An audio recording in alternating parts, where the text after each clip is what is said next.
जय हिंद दोस्तों, कैसे हैं आप लोग। उम्मीद करता हूं बहुत अच्छे होंगे। तो आज के क्लास में हम लोग पढ़ेंगे रबी फसल और खरीफ फसल में अंतर। इस वीडियो को पूरा देखिए और आज के बाद रबी फसल खरीफ फसल में अंतर आपको कन्फ्यूजन नहीं होगा।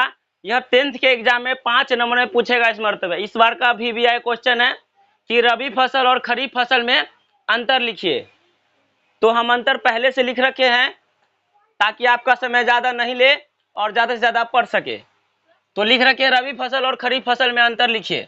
तो लिखे रबी फसल और खरीफ फसल में निम्नलिखित अंतर है। जी हाँ, तो आप कभी भी कोई चीज़ में दो वस्तु के बीच में अंतर पूछे तो एक साइड उसका नाम लिख दीजिए और इसका नाम लिख दीजिए और बीच में लाइन खींच दीजिए और इसके बारे में लिखना शुरू कर दीजिए और इसके बारे में लिखना शुरू कर दीजिए। उसी को हम लोग अंतर बोलते हैं। ठीक है, तो इधर लिखे हम रबी फसल और एक साइड लिखे हैं खरीफ फसल। तो पहला लाइन लिखे हैं यानी पहला पॉइंट लिखे हैं कि यह सर्दी ऋतु की फसल है। यह सर्दी ऋतु की फसल है। और इसमें लिखे पहला यह ग्रीष्म ऋतु की फसल है। कौन है ये? ग्रीष्म ऋतु की फसल है। यानी कहने का मतलब हुआ ये सर्दी ऋतु में उगाए जाते हैं और ये गर्मी ऋतु में उगाए जाते हैं। दूसरा लिखे हैं इनकी बुआई अक्टूबर नवंबर माह में होती है। इनकी बुआई अक्टूबर से नवंबर माह में होती है। और इसमें लिखे हैं इनकी बुआई जुलाई अगस्त माह में होती है। फिर तीसरा पॉइंट लिखे हैं कि ये फसलें मार्च अप्रैल माह में, है ना, क्या हो जाता है? तैयार हो जाता है। मार्च से लेकर अप्रैल माह तक यह तैयार हो जाता है। और इसमें लिखे हैं ये फसलें नवंबर तथा दिसंबर माह तक तैयार हो जाता है।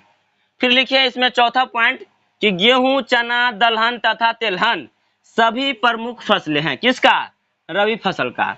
फिर से सुनिए, गेहूं, चना, दलहन तथा तेलहन ये सभी रबी फसल के उदाहरण हैं। और इनमें क्या लिखे हैं? खरीफ फसल में इनकी प्रमुख फसलें धान, जूट, आलू आदि ये सब इनके प्रमुख फसल है। पांचवा लिखे हैं कि इन फसलों को शीतकालीन फसल कहते हैं। इन फसल को शीतकालीन फसल कहते हैं और इन फसल को ग्रीष्मकालीन या मानसूनी फसल कहते हैं। ये थे 5 पॉइंट बनाए थे हम, जो आप लोगों को समझ में बहुत अच्छे से आया होगा। पहले इस वीडियो को स्क्रीनशॉट ले लीजिए, है ना, ताकि आप कॉपी में आसानी से, हम साइड हो जाते हैं ताकि आप इसको आसानी से राइट कर सके। ले लिया स्क्रीनशॉट? उम्मीद करता हूँ ले लिए होंगे।